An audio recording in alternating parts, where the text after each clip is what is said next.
Hello there and welcome back to another review. Today we're going to be having a look at Troll. I've got the complete collection here, released by Eureka Video, but we'll just be looking at the first Troll movie today, not Troll 2, that's for another time. Really peculiar film, this one. It's a really odd commodity, this film, which just, in my opinion, just misses out by just a fraction on becoming sort of a classic. There are moments in this film that where it should be a classic, but it just slips on a few little moments. I still enjoy this movie, but it's a really it just skips a couple of steps and a couple of beats where, to me personally, it's just not maybe as classic as it should be or what they intended it to be. Made in 1986, very just misses out just that tiny bit on what it's trying to be. Because I think what the problem is, it's not entirely quite sure the whole time what this film wants to be. It's not necessarily, I think, 100% sure of itself. One minute is sort of a horror, then it's a fantasy film, then it's a comedy, and it sort of keeps fluctuating between the three, which sometimes can work, but here it's just sort of, it's almost, in a way, it can be like a kids film, but they try and work it as like a bit of a horror film, and then it's a fantasy, and then it's a really bizarre movie. This was another one that I saw years and years and years ago. Saw it a couple of times back in the day, and I'd say, just if any of you out there have seen Troll, or you know of Troll and you've seen this movie, let me know, because I'd love to hear your thoughts and opinions on it. The film stars Noah Hathaway, who you may recall, who was Atreyu in the Neverending Story, and also Julia Louis-Dreyfus is in this, obviously from Seinfeld, and Sonny Bono, of all people. So yeah, we've got a real, there's a real assortment of people in this movie. I do like this movie, and again, one of the films I was watching late one night, and be like, oh, there's Sonny from Sonny and Cher. There is Elaine from Seinfeld being turned into plants and elves and things. It's just, what is going on? And I remember watching it late one evening thinking, what on earth is going on? Like, it was just weird just seeing these people in this film. It was really odd. Obviously, this was like before Seinfeld fame. But there is moments, I think it tries to be comedy, horror, but at the same time, it tries to be both, but doesn't try hard enough at either of them. So the film is just a film. It doesn't sort of go as far as it should into each sort of category, which is, I think, is part of the problem. It doesn't necessarily go all the way with the comedy. It doesn't necessarily go all the way with the horror. So it sort of sits in the middle uncomfortably between the two, and it just doesn't quite hit all the marks, unfortunately. So I think what this movie does, it's never really sure what it wants to be, but I still enjoy the movie, and it's not what I call a classic, but it's close to sort of being a cult classic. There's a lot to be said about the sequel of this, which we all know, which is in this collection, but we'll be looking at the first one. Obviously, the character played by Michael Moriarty is called Harry Potter, and his son is Harry Potter Jr. Some of the people involved with the production of the film have accused J.K. Rowling of stealing a few things from Troll, because, this predates Harry Potter by a number of years, and like I say, the main character is called Harry Potter, but we won't be getting into that today. So basically, with the Potter family moving into this new apartment building, they're just moving in, got all their stuff, they're just turning up to the apartment when their daughter Wendy drops this ball into sort of the laundry room in the basement, and she goes in to find this, get her ball back. I do like how you see the troll right away. They don't build it up and up. Like, within the first 5 minutes, you see the troll, rather than just letting it build and build. It's like, there's your troll. There he is. The troll turns into Wendy and disguises himself as her to sort of blend in and walk around the apartment and just to sort of fit in. I mean, what he's been doing down in that laundry room the whole time, I don't know. And as I sort of go through this review, I'll sort of talk you through like the plot and what actually happens. But yeah, so he's just sort of chilling in this laundry room. Wendy comes down to get her ball back. he sort of morphs into her with this special ring that he's got, so he turns into her, so he can sort of walk around. I'm not sure what he's just been doing down there, but anyway. So the building is full of like eccentric characters. Like I mentioned, we've got Sonny Bono, we've got a former Marine guy, we've got Julia Louis-Dreyfus and her real life husband Brad Hall. Not sure if they were married at this time, but just being a Seinfeld fan and a Curb Your Enthusiasm fan, I just know little random facts like that. So Wendy starts acting weird, because that's obviously the troll. So Wendy starts acting really bizarre, eating like an animal, she's eating like just a crazy person, trashing the place, throwing her brother around, doing these kind of things. So she's not acting herself, like she's going absolutely crazy because it isn't Wendy, you know. So he goes to Sonny's place, who's sort of like the Glenn Quagmire of the apartment building. He's sort of like Quagmire from Family Guy. He's got the, you know, like the silk dressing gown. He's got the cocktail bar. He thinks he's a bit of a player. That's sort of the role that Sonny Bono is playing. And he uses, like I say, the troll has like this ring that he uses to make him, like, Sonny change into like this pod. So instantly at this point you're thinking, what is going on? Like, because what the troll's doing, it's not like he's necessarily killing these people. It's like it's not like a brutal murder or anything like that. He's just sort of turning them into like shrubbery and greenery and pods and you know, which leaves and just bushes, which eventually turned into this forest all around the apartment.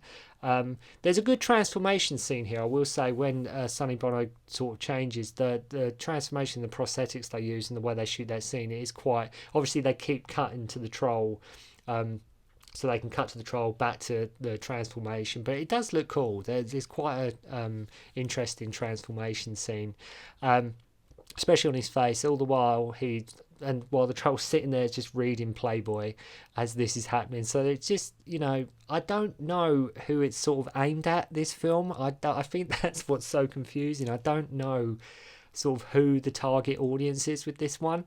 Then like loads of fairy tale creatures sort of come out, like goblins, elves, and God knows what else creatures, but it turns into like, you know, Labyrinth crossed with Narnia, crossed with Legend, crossed with Neverending Story, into this mythical fantasy land in these apartments.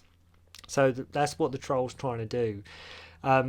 So Harry Potter Jr. goes to meet Eunice Sinclair, played by June Lockhart, I believe, who has like this, when the film gets even weirder, has like a talking mushroom. We have no idea why at this point. She just has this sort of, you know, sort of how Cousin It sounds in the Addams Family. This is sort of what this talking mushroom is like. So Harry Potter Jr. goes there, and you know, he says he is scared, and that she says, well, our door's always open, you can always come to me if you need somebody. He just says, I'm scared, I'm not sure what's going on, I just don't feel right. And she's like, well, if you want somebody to talk to, I'm here. He goes back to asking Mum. This is the funny, he goes back to his apartment, he asks like his mum, like, he goes like, what's wrong with Wendy, like, why is she acting so weird? And she's like, what do you mean, dear? And it's like, are you like, you've not noticed the fact she's like acting like an animal and trashing the joint? You know, a bit of a personality change from that girl that's been the same for 6-7 years. But yeah, the mum's totally oblivious to it. She's like, well, what do you mean? She's the same as she ever was. It's just my loving daughter Wendy. So she's like, she just has no clue. I mean, bearing in mind, as I mentioned, you know, her personality is like different. I mean, it's not a big enough clue. Then out of nowhere, the dad puts on Summertime Blues. I think the band, is it Blue Cheer, if my memory serves. But he puts on Summertime Blues and he just starts randomly dancing. There's no need for this scene whatsoever. So there are bits where it does fit into that quirky sort of comedy bit. He has no reason to do this. It doesn't advance the plot. It doesn't serve anything. You just got Harry Potter Senior, the dad, just dancing to Summertime Blues in his front room, doing what he calls aerobics. And it's just, you know, what is going on at this point? You know, you got apartments turning into forest, and you got this guy dancing in the front room. You got a talking mushroom. It's like, it's one of them films. It's just one of them films. So she could then, when he goes to another apartment, and then turns that into a forest too. She makes she just, it just, you know, I can't stress enough at this point what is going on. So makes her brother go to sleep. She makes her brother go to sleep, and he goes to bed, and they all think he's ill. Like, what's wrong with him? He's just having a bad moment. She sort of done something to him, or the troll did anyway, made him go like collapse or whatever. He goes to bed feeling ill. So Wendy befriends Malcolm, played by Phil Fondacaro, I think that's his name, or how you pronounce it. I always remember him being in Willow. With Warwick Davis. I always remember one of my favourite movies. Just remember he was in that. Who I believe, I think as well, he also plays Torok the Troll. I think he is the troll in this. I think it is actually him under all the makeup. She invites him to dinner and he starts reciting this poem, to which all the creatures in these rooms start singing along, and it's a really bizarre, if the film wasn't bizarre at this point enough, all these creatures, he recites this poem, and it just, all these elves and everything, goblins, just start singing along to this sort of poem that he's spouting. I don't know what's going on at this point. I have no idea what is happening at this point whatsoever. And then Eunice, like the guy who, the woman that Harry Potter Jr. was seeing, she blows like this big trumpet out of nowhere, and she explains it's starting again. So at this point we're thinking, what's starting again? Like, what is going on? So he goes back to her place, and for some reason Ramley just suspects her of being a witch, just asks, you know, why are you here? I think you're a witch. I've figured it out. What's going on? It's her apartment. You know, it's just a normal apartment with a talking mushroom. Yeah, you know, probably she's not just, you know, your average, you know, neighbour. It turns out she was a princess who fell in love with this wizard called Turok, not Dinosaur Hunter, but Turok, and she was taught by someone else called Gawain. There was just this world occupied. This is all past tense. She's telling this story. There's a world, and it was occupied by fairies and humans, right? So it was occupied. That's how the world was. Turok wanted to control all, and he was turned into a troll, turning each apartment into sort of a mini universe, and that he has 3 days for some reason to complete it. So he's turning each apartment one by one into like these mini universes to get back to this world that he once had, or the world that once was. Never really sure quite what the stakes are here or what's going on. So she was taught by Gawain, who we find out turns out to be the mushroom. So, you know, even talking about this film out loud, I have no idea what, you know, listening to this conversation, what I'm talking about. So the troll goes to like another apartment, Julia Louis-Dreyfus' apartment, and you see her sort of semi-nude. You see like Elaine from Seinfeld sort of semi-nude in this, which was obviously, I think I watched Seinfeld first before I saw this movie. So to see this with Elaine, like sort of like nearly stark naked, was a bit, what, you know, what film is this?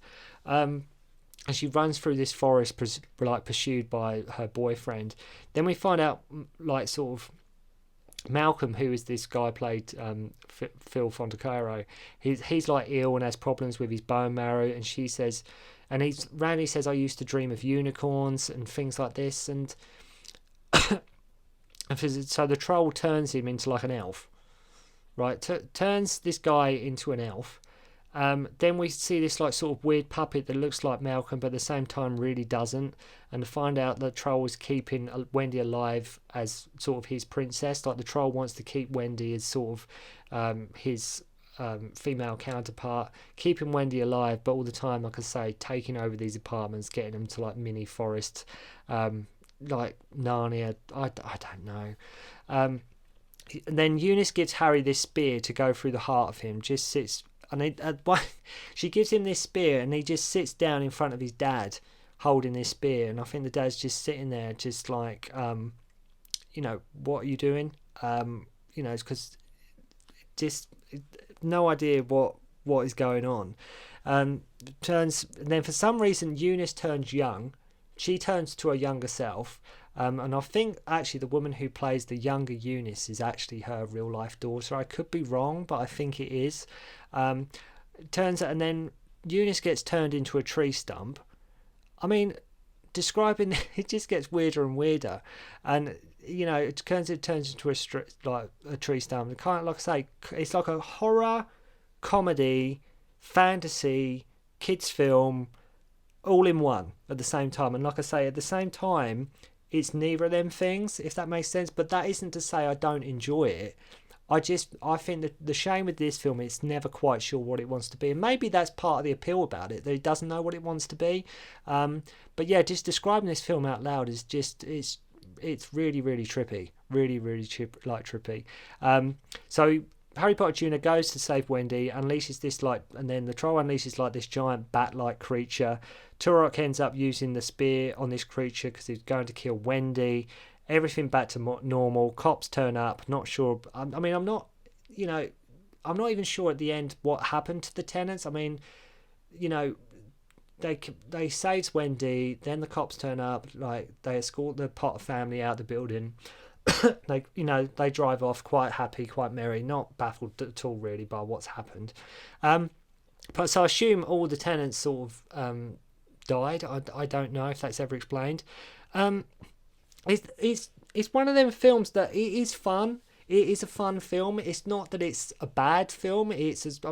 Just look at this review and the things I've said. Talking mushrooms, guy dancing to Summertime doing aerobics. You got Sonny Bono. You got Elaine from Seinfeld half naked. There's so much going on in this movie, and it's not to say it's a bad movie. It is a fun film. I just think it could have just benefited from just being a bit more confident just in the film it wants to be, and it could have maybe just been a bit more funner. But yeah, if you've never seen Troll, just check it out, just out of curiosity value. If you like sort of your 80s comedy horror movies, I'd love to hear your opinion on it, and hopefully soon I'll get round to reviewing the infamous Troll 2 as well. So hope you enjoyed the review, and I'll see you soon.